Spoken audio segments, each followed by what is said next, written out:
Good morning and welcome to Tech Central Impact Series. We're very, very pleased to have Anna Collard back on the line with us today. Anna Collard is the Senior Vice President of Content Strategy and an evangelist at KnowBe4 Africa.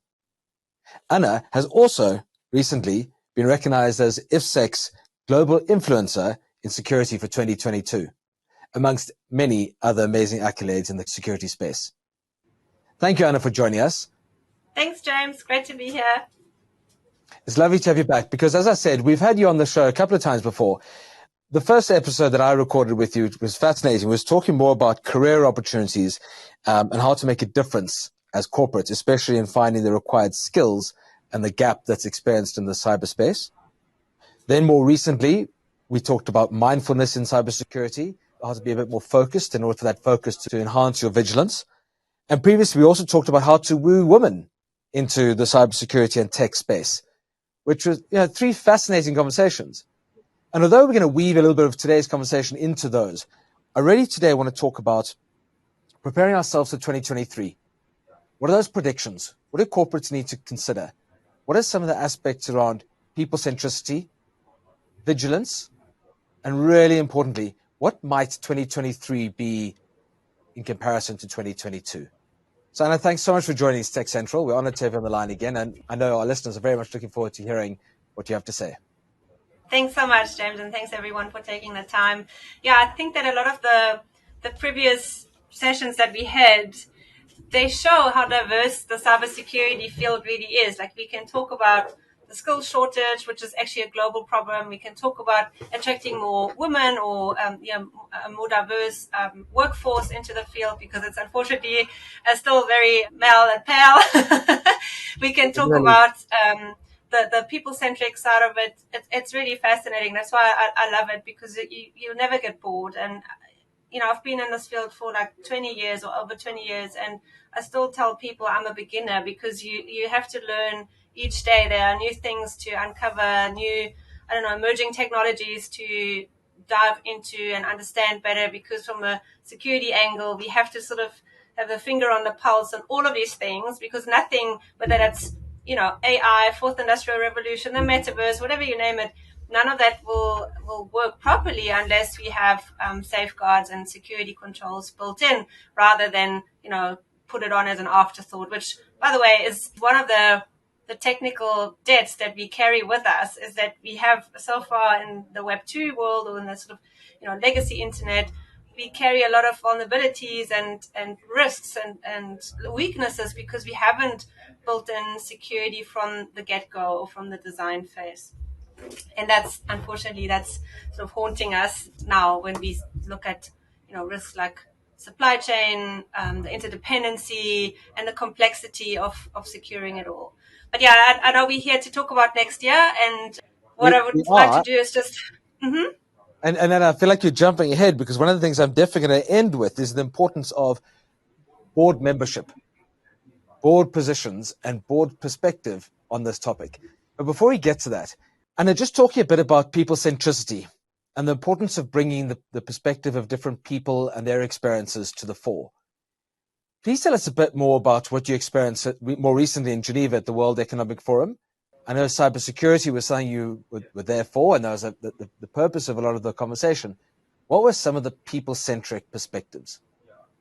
Yeah, that meeting was really fascinating. Apart from obviously meeting incredibly inspiring leaders in the field, what I found quite sort of affirming is that no matter where we are in the world, whether that's South Africa or the rest of the world, we all sort of seem to be fighting the same battles. We have the same challenges that we need to address. And a common theme across the forum was that we have to absolutely work more together. We have to collaborate as a public-private sector. We need to share more information and tackle the challenges such as, for example, the skills shortage, which is it really is a massive global challenge for anyone that manages a security team, or emerging technology for that matter, on how we can address that. The other themes that came up in terms of, particularly for next year or the next coming years, is emerging technologies such as quantum computing. In fact, a lot of people are worried about the very first capable quantum computer coming out next year that will be able to break current encryption. And it's the speed of the innovation is just happening so quickly that it's very difficult to keep up. And as security professionals, we have to prepare for those eventualities, or they're not just eventualities, they're realities. And so that was a common theme. The other thing that was discussed there, and there were representatives from the Ukraine.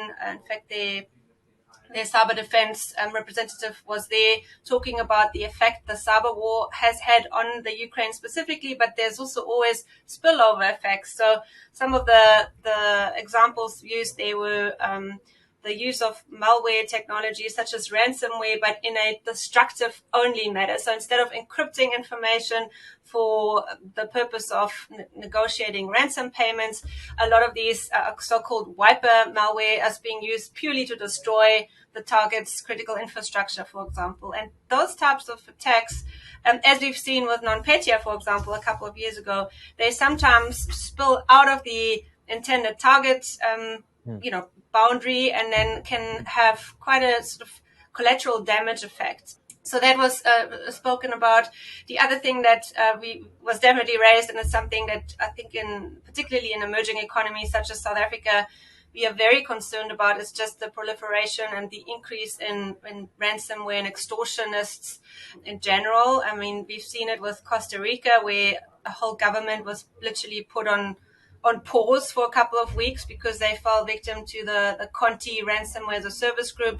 And in fact, just 2-3 weeks ago, there was another island nation, I think they called Vanuatu. I don't know if I pronounced it correctly, but it's it's an island in the Pacific that also was hit by ransomware. We don't know, which group yet that was behind that, but it literally puts, like in Costa Rica, the government, they all rely on digital means, and they can't operate. So they can't pay salaries, they can't collect taxes, you can't pay out grants. And we had it in South Africa too, right? Last year, the Department of Justice was hit.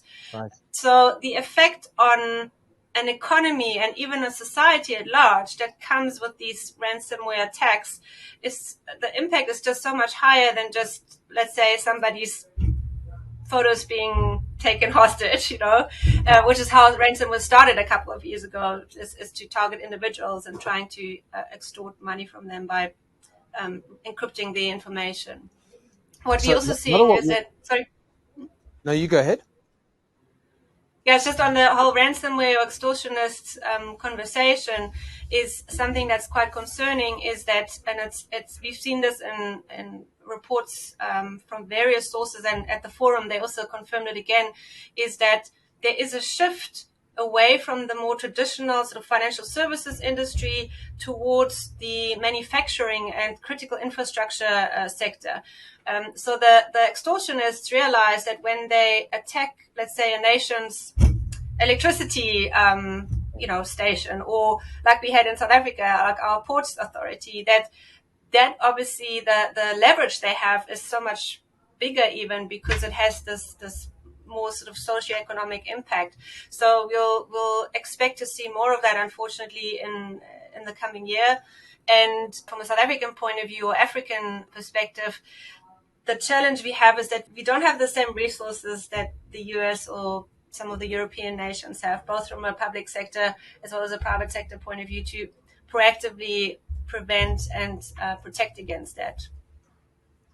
You've clearly identified that there's a lot of skills gap in what would be required in order to facilitate and prepare and anticipate some of the hacks that are happening in the world at the moment. And we're looking at historical trends.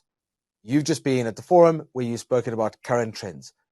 What are some of the concerns that we might be anticipating, especially going into December, January, starting the new year, hitting 2023? What are some of those trends we're likely to expect in 2023? Yeah, so the first one being that the extortionists or the ransomware actors are not going anywhere. They'll be very active, particularly actually during this time of the year. Something to be aware of is that whether that's a ransomware attack or any other scam or cyber attack, they very often start with, as the initial attack vector, with a social engineering attack, meaning they will try and trick a person to click on a phishing email, for example. So those are rife, particularly during this time of year where people may be a little bit distracted. They expect parcels to be delivered. And that unfortunately makes us a bit more susceptible to fall for these typical social engineering techniques. Also, themes like the Soccer World Cup, anything that's popular that people are interested in will be used by the criminals to try and lure us or trick us into falling for their schemes. And again, it brings me. I can just say I read about 3 specifics that happen often at this time of year, and you're talking about Soccer World Cup. Another one is the fact that people are sharing digital gift cards, e-cards. Exactly. Charities are susceptible, but people are also offering to support and give to charities. And the third is that people are often engaging and receiving payments and sending payments through crypto. And I think those are 3 topics that came right to the surface in terms of social engineering you talk about. Exactly. In fact, you mentioned the crypto space. That is absolutely rife with scams, and something that's been happening in the, let's call it the crypto scam space, is that they combine their techniques with the romance scammers. So you might find someone online, you start like an online relationship, and then that person, once he or she gained your trust, will try to convince you into investing in that particular crypto, whatever scam it might be. That's been quite prolific amongst the younger generation. Like we often think about romance scams, this is only just something that old ladies fall for. Not at all. It really is like a targeted sort of the trend at the moment to try and lure people into investing into fake, for example, NFT projects or so-called rug pull projects, like fake crypto investments, by gaining their trust through romantic relationships. So it's quite interesting how the different channels, let's call them that, or vectors, sometimes it's called multi-channel attacks actually, where the adversaries use multiple channels to try and get their results. And the assumption is it might only be via your email, but the social engineering, it approaches you through social media, it approaches you via your mobile phone and other formats. And I think we're all, especially corporates, are using and going more towards the cloud, and that brings a whole series of other risks and exposures. So too does the prolific use of bring your own device to the workplace. And all of these different challenges and avenues expose organizations, and the research shows, to so many different vectors that are exposed and access points. Yeah, so you mentioned social engineering via the phone, and that's exactly what we've seen more of, is that because of COVID and obviously people working more from home or the use of cloud, one of the additional security layers that organizations have rolled out, which is a good thing, is multi-factor authentication. So that's that second additional vector to username and password, like a one-time password app, for example, on your phone. Sometimes they still use SMSs. Anyway, so because the organizations have added that additional layer, the social engineers or the attackers have to use different mechanisms to steal somebody's credentials. So what they've been starting to do is to use very targeted phone-based or so-called vishing attacks, where they call the users and trying to trick them into handing over their one-time password over the phone. In fact, I had a case with a friend of mine where she received a phone call with perfect local accent that pretended to be from the IT department and doing some security update and tricking her into handing over that one-time password over the phone. So we see a lot more of these type of attacks against your authentication infrastructure. And what we're suggesting there is really to invest into a phishing resistant multi-factor authentication solution. A lot of the sort of legacy solutions are not phishing resistant. we in our case, for example, we have a so-called hardware token that I have to still then verify with my fingerprint. So we just have to add, it's like a cat and mouse thing. So we add one layer and then they try and break it through, again, attacking the human through phishing attacks, social engineering attacks. So we have to add another layer to make that even more difficult to do so. And that's one of the big trends for next year, is to prevent or protect against that MFA or multi-factor authentication circumvening attacks. So you say we've got to stay one step ahead. And this is where I think we weave in the importance of senior leadership buying into the fact that security is not just part of compliance training. It actually is part of the strategy. Absolutely. I think on a positive note, though, is that more and more board members or sort of executive leaderships are becoming aware of the fact that, cybersecurity is part of organizational resilience. We have to bring it into the board's agendas, and in many organizations it is. And we can use that added level of awareness to gain leadership buy-in and support to run campaigns, to get the necessary budgets, to expand teams. Because let's face it, we without IT, without digital mechanisms, we can't do anything anymore, and we can't use those technologies if we don't properly secure them. I mean, as you're talking, I just think about critical infrastructure attacks. Imagine the access to a building was restricted. How ridiculous would that be? Your IT department can't even get into the building to help you with your IT issues. And the reason why they can't get in is because your IT systems are being hacked. And I think that exactly knowing that you've got subject matter experts like yourself and KnowBe4, with the insights into what's happening, what's likely to happen next year, and the sort of ongoing hand-holding that actually is required, but also the confidence for organizations to go out into the world, carry on normal business, having taken some precautions and constantly reiterating those precautions. Yeah, and I think if we, try and sort of prepare for next year, some of those were the recommendations that came out of the forum meeting, is that we need to try and find, because we can't solve this problem by ourselves. Nobody's in a silo. Like, you may have suppliers or partners or customers that, were you attacked, may be impacted by that too. So we have to work in that ecosystem. You have to understand that we're all interdependent on each other, which also means that we need to work more together. We have to collaborate together. We have to share information together. We need to try and join, whether that's an industry forum or a technology way of sharing information. That's absolutely crucial to try and tackle this problem. I know in South Africa, our financial services obviously have fantastic security teams, and perhaps there could be more sharing between public sector, which I know is already going on, but that they can tap into some of the skills that are available there, even though they obviously need them for their own infrastructure as well. But we just have to find ways that we can tackle this as a community together. Pretty much like, Charles van der Walt often uses that example of the neighborhood watch. If we all come together, we can achieve so much more.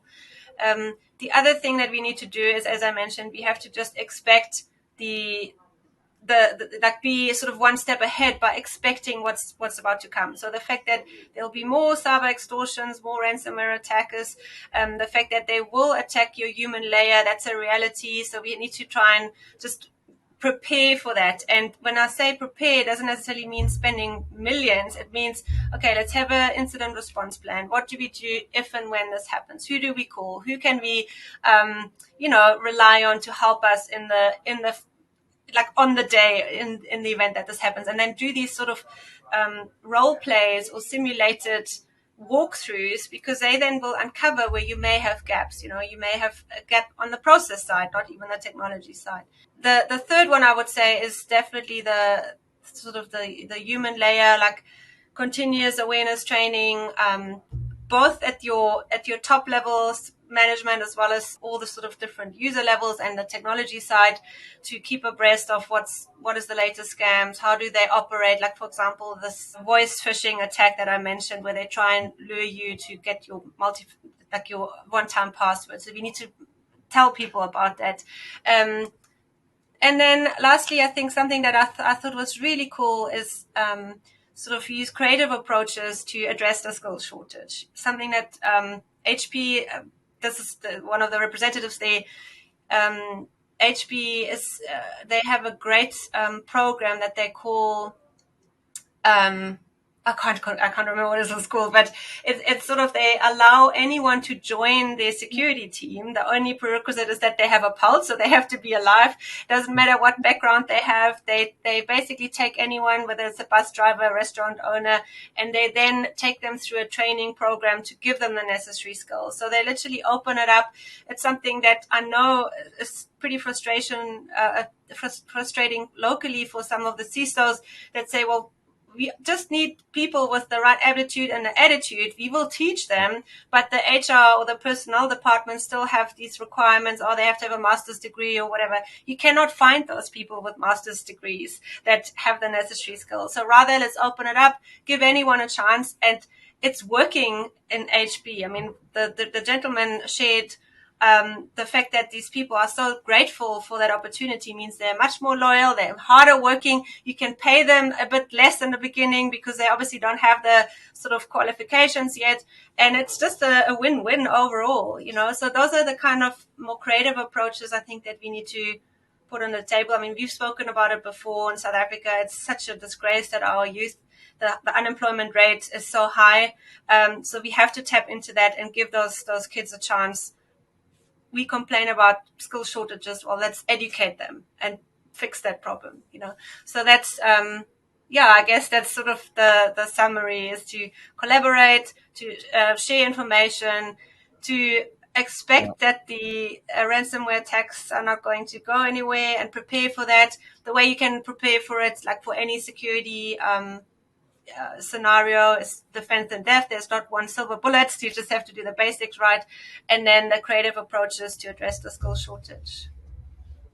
I love that, and I think your positive attitude and your message that you're clearly giving is that there's a door to be opened, whether that's filling the skills gap, empowering people, giving people that autonomy, creating, you know, not just creating employment, but creating skills that can support entire industries is vital. But so too is it important to close a door somewhere else and make sure that we understand what doors we're closing, why we're closing them, and how securely closed they need to be. And I say that because the point you've made there, especially around collaboration, is that we do need to live in a more trusting world. And I started talking about human centricity,